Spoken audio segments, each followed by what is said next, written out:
Olá, amigos. Estamos iniciando mais um programa, O que diz Kardec?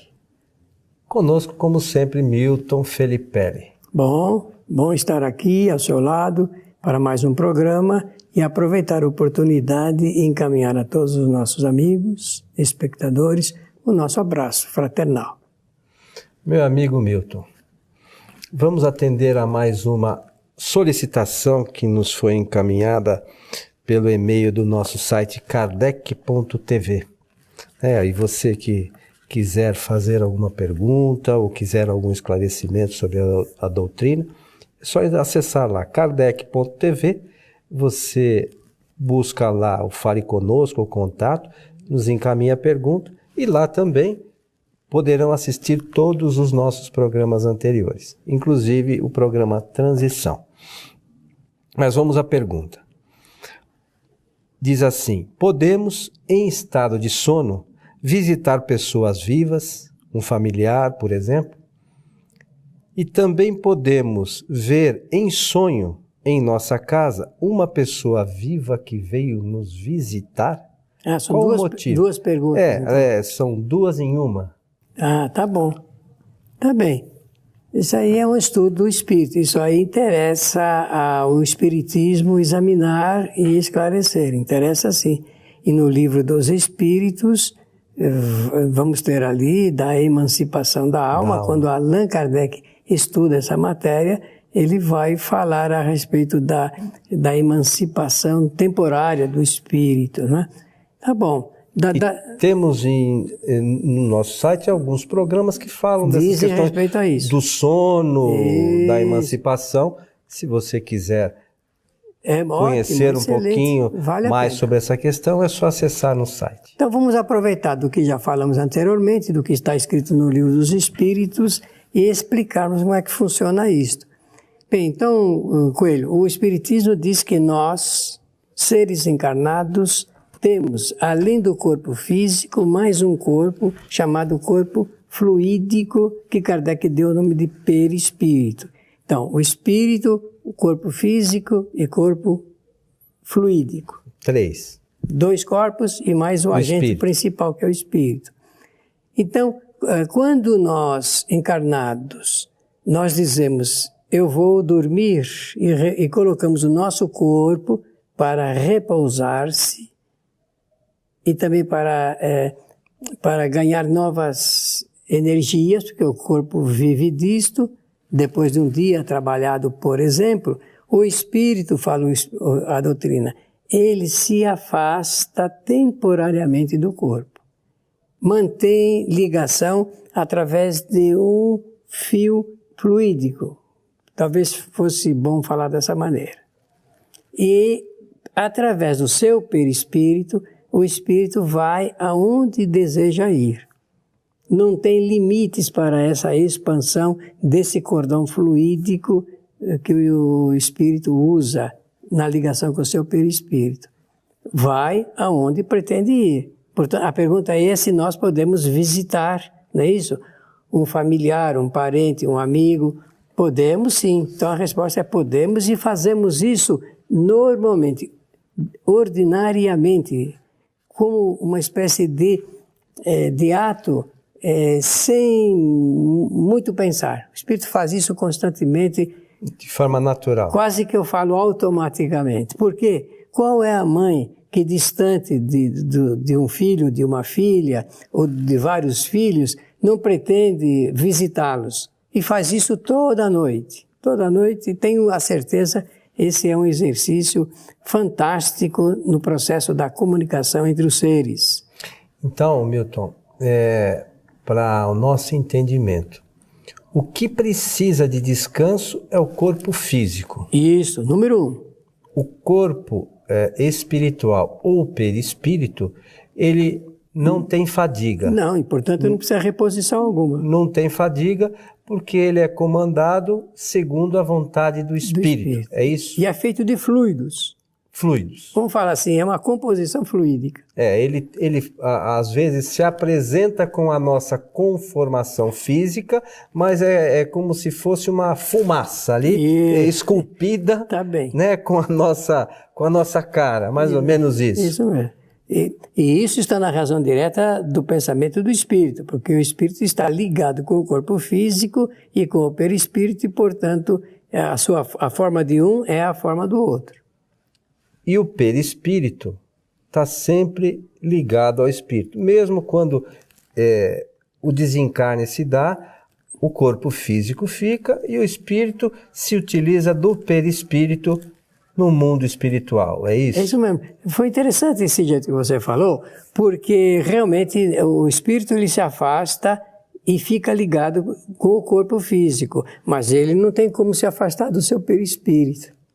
Está sempre ligado ao perispírito. O corpo espiritual está sempre ligado. E segundo nos ensinam também os espíritos, à medida que o espírito evolui, esse perispírito, esses fluidos são mais rarefeitos, não é isso? A composição dele varia de acordo com o seu grau de moralidade. É o fator principal da formação do perispírito, se é leve, se é pesado e tudo mais, porque a matéria, fluido é matéria, está na condição do seu grau de moral, de elevação moral. Agora, uma outra questão que se abordou, esse perispírito, com o seu espírito, naturalmente, enquanto o corpo dorme, ele pode ir e vir para onde achar que deve. Posso, então, contar um caso para ilustrar isso? Por favor. Algum tempo atrás, quando falo algum tempo, é sempre alguns anos atrás, duas pessoas entraram numa discussão muito grande, pessoas que se entendiam, mas lá pelas essas coisas e fatores da vida, elas se desentenderam e entraram numa violenta discussão. E brigaram até. E por esse fato se desentenderam e se afastaram. Tempos depois desse fato, uma dessas duas pessoas, me contou que depois que aquilo aconteceu, um mês depois, ela sonhou que estava indo na casa dessa pessoa, que iria ser o seu desafeto aí, né, como se diz. E ele não sabia o que isso significava. Falei, bom, eu penso que significou um passo que você deu no sentido de harmonizar-se novamente, porque eram dois amigos que entraram nessa discussão e desentendimento. Tempos depois, a outra pessoa veio conversar comigo que também tinha acontecido a mesma coisa, tinha sonhado com essa pessoa. E falei, então não tenha dúvida nenhuma. Eu tratei de combinar um encontro entre eles exatamente para explicar o significado desses sonhos, porque os dois se lembravam e passaram novamente a ter a amizade restabelecida. Interessante, né? Claro, porque mostra que isso é usual, isso com frequência, isso acontece na vida de todos nós. Mas quando a gente retorna para o corpo físico, não é que a gente esquece, a gente não lembra desses acontecimentos e não lembrando não dá a mínima importância, é uma coisa que é de muita importância e séria.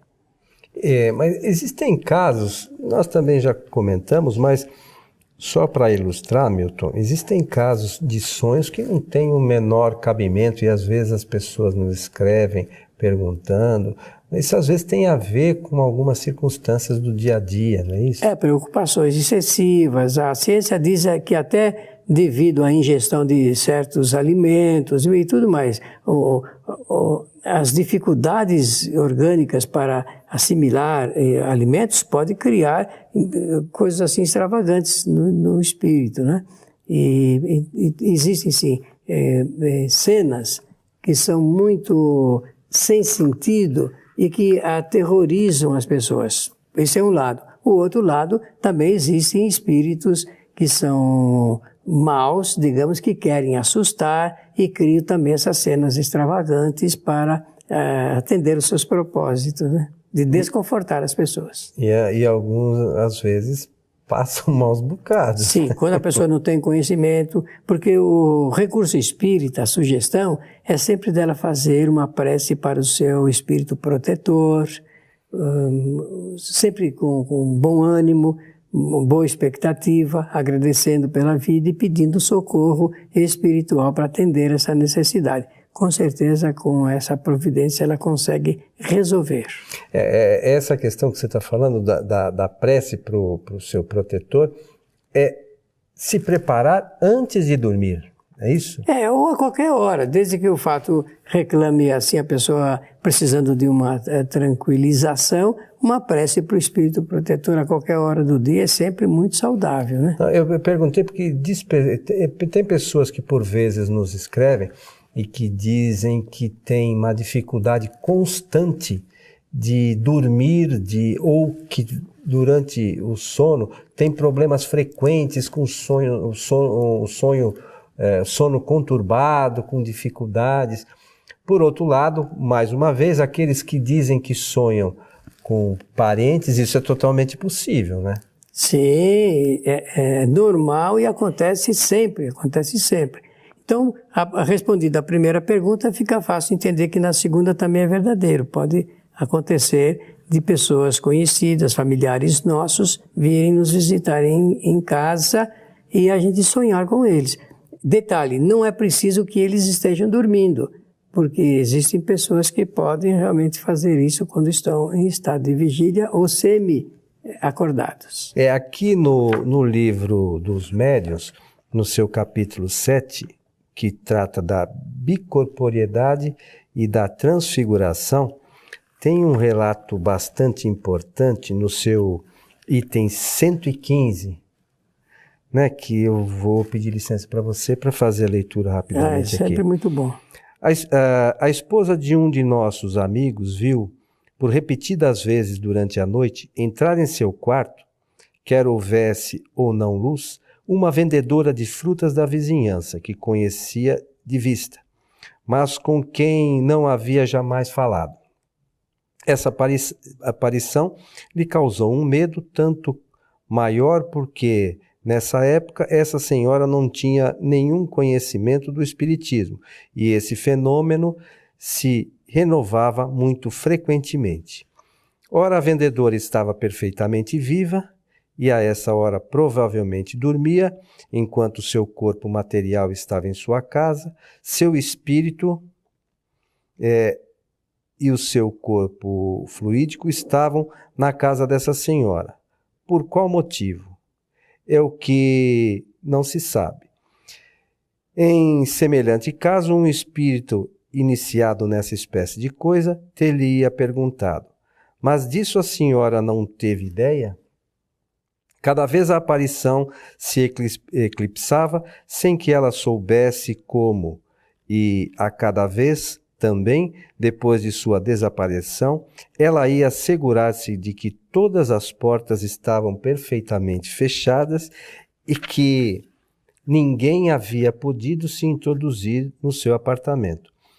Esta precaução lhe prova que estava bem desperta e que não foi joguete de um sonho.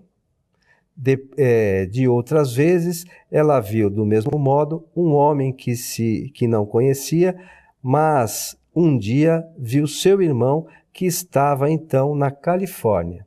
Tinha a aparência igual e de uma pessoa real, que no primeiro momento acreditou ter retornado e quis lhe dirigir a palavra, mas desapareceu sem lhe dar tempo. Uma carta recebida posteriormente prova-lhe que não estava morto. Esta senhora era o que se pode chamar uma médium vidente natural. Mas nessa época, como já dissemos, ela não tinha jamais ouvido falar de médiums. Muito bem, o que prova que, né? Médium não foi o espiritismo que fabricou, nem criou, nem nada. Isso já existia, como existe, e vai continuar existindo. E tem pessoas que nem conhecem, nunca ouviram falar do espiritismo e passam por isso também. Claro, né? Então esse aí é um fato o quê? Uma médium vidente viu o espírito de 3 pessoas encarnadas. Interessante. Muito interessante. Então, ela viu. Se outra pessoa estivesse ali com ela, vendo os personagens, essas personagens, certamente já não seria mais uma vidência, já seria um fenômeno de efeito físico, vamos dizer, de um processo de materialização. Porque quando diferente. Diferente. Quando 2 pessoas ou 3 veem o espírito materializado, eles não são médiuns videntes, apenas estão vendo um espírito que, através de um efeito, que nós chamamos de efeito físico, fica em estado de tangibilidade, que se pode pegar, e de visibilidade, que se pode ver. Agora, como foi só ela, por isso que Kardec arriscou aí dizer que ela era uma médium vidente. Bem interessante. Muito, e classificou o fenômeno, né? E classificou. Agora, o que resta dessa descrição, porque houve uma comunicação, ela comunicou o fato, né? É que quis saber o motivo. Falou, isso não temos condição de saber.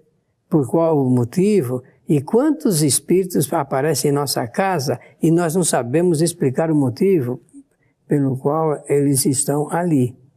Quantos? Em cada casa, eu não tenho nenhuma dúvida em dizer que muitos espíritos transitam pelos lares aí, cheios de gente encarnados e cheio de gente desencarnada. Essas coisas são até, a certo ponto, engraçadas, porque, como a gente falou há pouco, tem pessoas que têm esta capacidade e, às vezes, não se dão conta. Não dão mesmo.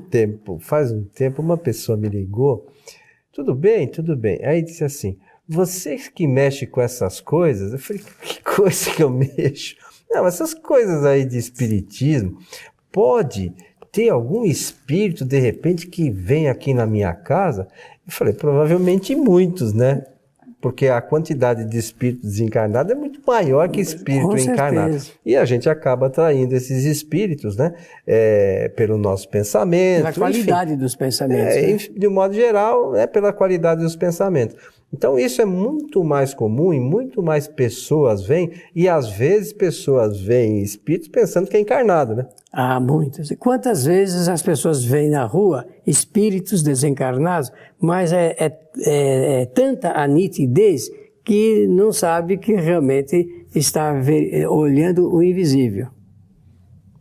O que para os outros se torna invisível. A gente vê às vezes isso em filme, né? E a gente acha que não acontece com pessoas. Mas né? Existem relatos, em quantidade a respeito disso, do ser que está do lado. Eu me lembro de vários relatos de passageiros no mesmo ônibus, que sentam no mesmo banco, no antigo bonde que existia na cidade de São Paulo. Pessoas depois que, de algum tempo, onde é que está?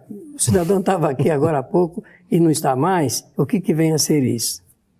Então existem muitos relatos, né, que comprovam a existência dos espíritos, que comprovam certos tipos de mediunidade, mas basta que nós estudemos um pouquinho essas questões, né, Milton, para termos ideia do funcionamento disso, né? Com esse particular interesse que você teve, particular atenção, de pegar no livro dos médiuns essa descrição. Quantas vezes as pessoas já leram, mas não tinham notado que podiam até dar uma classificação para esse tipo de situação. Agora, observe que interessante. Quantos passageiros no metrô, nos ônibus, no antigo bonde, nos trens, que estão se transportando ao lado de pessoas vivas?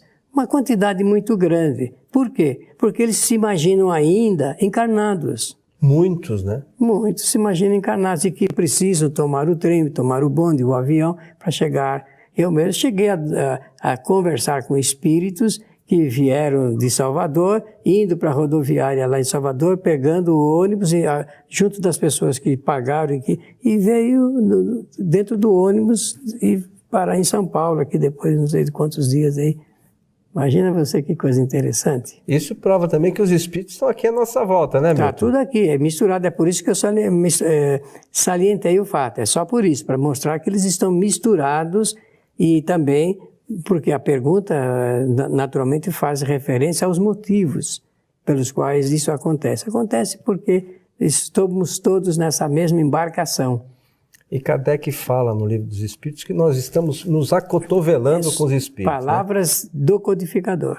Que isso significa que estamos aqui lado a lado, né? Estão disputando espaço com a gente, e se bem que estão numa outra dimensão e, portanto, não precisam se preocupar com o espaço, não. Meu amigo Milton, estamos chegando ao final de mais um programa, O que diz Kardec. O que diz Kardec é que nós devemos realmente estudar bastante. pela atenção, muito obrigado e o nosso abraço fraterno. E para isso, para quem queira estudar bastante, Kardec deixou um vasto material, que são as obras fundamentais do Espiritismo, para aquele que quer aprender e estudar. A você que esteve conosco, o nosso abraço e até o nosso próximo encontro.